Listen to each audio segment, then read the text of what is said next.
So I recently watched a movie called The Mask. It's an old movie, but it's about a character who, seemed to be shy, but he's very goofy. He worked in a bank until he came across this mask. And it has a spiritual element to it because, this mask has a form of magic thing that when he puts it on, he just becomes this entire different person. And when I even say different, when he wears this mask, he becomes like this super goofy guy, and all that suppressed sexual energy that he has just literally just all comes out. And he expresses this in a bold way compared to when he's without the mask. And it just took me back to just thinking like, this guy has had to repress himself, his identity, because due to factors that was unknown. Nothing in the movie touched about his childhood, but clearly there was a part of him that wanted to express himself so much. What that mask does is that when you put it on, anyone who puts it on, whatever it is that's been your innermost desire is what you become. So for instance, there was a bad guy there he was just on the dark side. And when the guy had the mask on, his own expression was totally different. It just heightened the darkness in him, right? He just became worse and became more controlling and knew that he had this power now and felt like he could do any and everything, right? So you can see the clear difference between the good guy or the goofy guy and this bad guy. But like I said, the mask, what it does is that it brings out your repressed self. I remember growing up, I just share snippets of my childhood. I remember growing up, due to my upbringing, I was very overprotected. So in the house, I was a very good child. When I go outside, opposite of that. And it's so funny because after a while, and this is after I moved out of that environment, I remember my mom saying to me, I saw a photo of you. I cannot believe it. And she just did not even have words to and by the way, it's not like a crazy photo, by the way, but it was a photo that she just never expected that I would have been in that environment. And she was like, I saw a photo of you and I just couldn't believe it. But that's what happens when it comes to when you repress. Because when you're repressing and repressing and repressing, at some point, your real self will want to come out. That's why you see with people, especially who tend to have anger issues. When those people that they're always very patient. They're like, okay. When you're angry, when you're, being mad at them, when you're being rude, they're just like, yeah, you think that they're calm. But you don't know until they reach that tipping point, especially if they do not process that anger or that emotion that they're feeling in that moment. It comes to a point where they just blow up. I'm not saying that you should expose yourself anyhow and yes, be authentic and be moving mad or do crazy things. I'm not saying that, because you need to know what to do, when and where, carry yourself accordingly, I'm not saying you should be moving crazy. Sometimes the reason why we have people who hate maybe on social media or on others' progress and what they're doing is strongly because these people are living out the lives of the individuals watching them. So these people have now broken that bar of limitation and they're making the choice to live life on their own terms. But people who feel like they're still controlled by circumstances, they're still, maybe in certain boxes, it could be, for instance, it could be like a religious space that puts certain limitations on you. I've had those moments, so I understand. But it's how can they inspire instead of feeling threatened that they're living a life that you feel like you're not living. And this brings me to share a series I was just watching called Handmaid. I don't know I'm sure a lot of people have seen it. It's on Prime. And it's a show where, this set of religious men, and please, if you've ever watched this movie or series, I beg you, that's not who God is. I know they reference the Bible a lot, but that's not who God is. That's not who Christ is. Christ is not like that. I know they use the scriptures, but that's not the representation of God.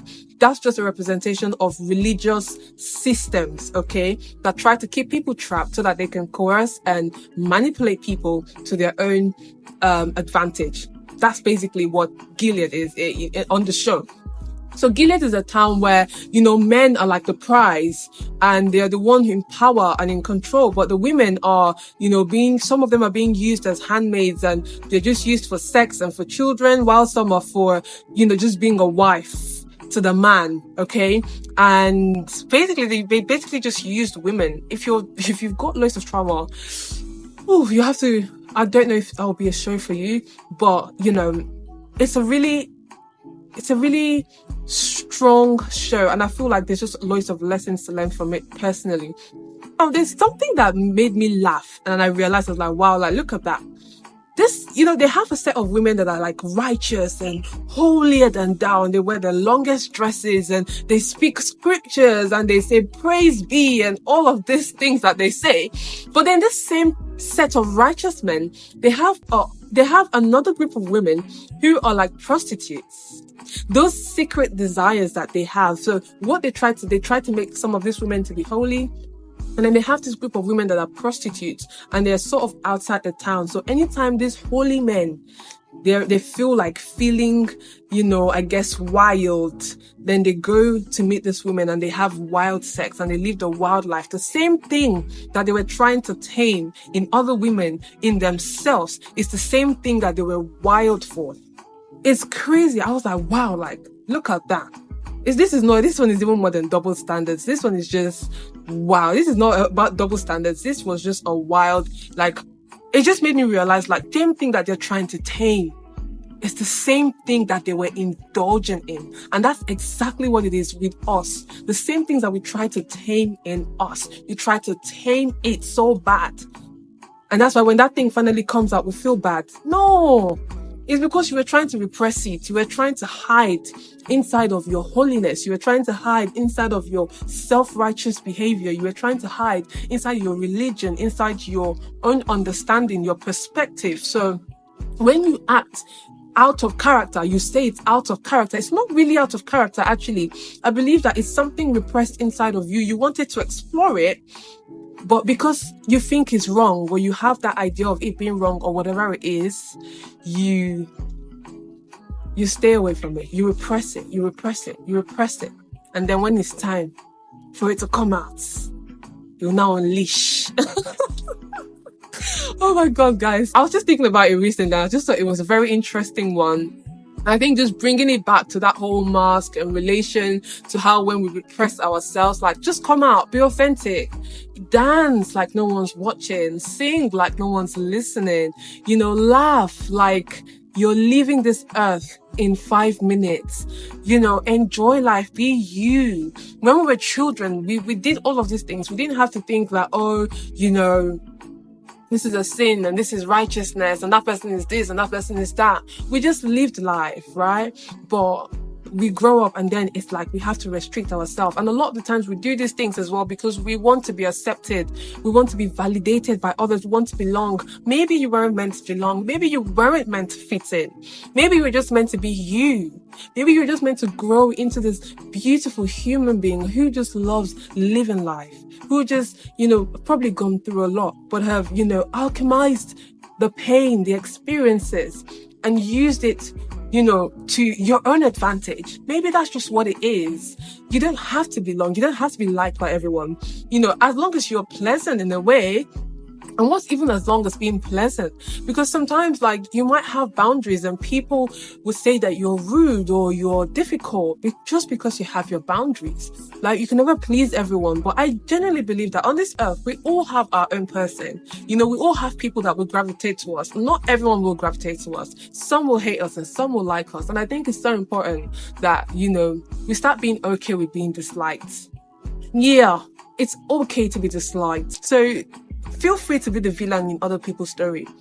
You don't have to be goody two shoes. You don't have to be too nice. You don't have to be the one that's like, oh, you know, because I used to do this thing where I wanted to prove myself so much to people in my life that I love them. So I will hold on to them unnecessarily just so I could prove my loyalty, but not anymore. Please, I'm not saying move anyhow, move like a crazy person and just do things with no accountability and responsibility. I genuinely believe in being a decent human being, okay? But at the same time, like, it's okay to not be liked. You could be the nicest person, the kindest person, and people will not like you. If people hated Jesus, how much more you? So personally, like, don't repress yourself.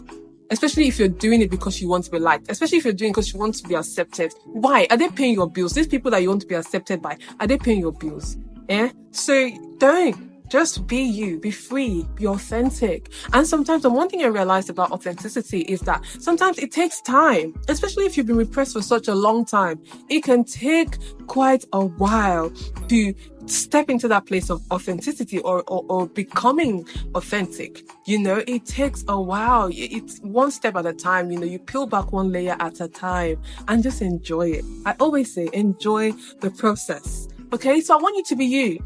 You know, explore things, learn, listen to others' experience. If your heart wants to go for it, go for it. Of course, be discerning, be wise, because the heart is deceitful. Let the heart not lead you to a decision that, you know, you say Ngozi said. Ngozi did not say. Ngozi did not say. So I'm just saying in general, live life intentionally. It's okay to be you. If you're a young person watching this, please never do anything to try to fit in. Okay? As long as you're being decent, or please, not weird behavior, not dark thinking, you know, even if those things are there, you can definitely, there's how you can work with it. Okay? There's how you can work with it to be decent, to be good. Okay, like who wants to be bad? Like, when I say bad, like, you know, people with bad, evil thoughts, killing people, you know, meaning harm. That's what I mean, or in terms of evil and dark or bad. That's personally what I mean.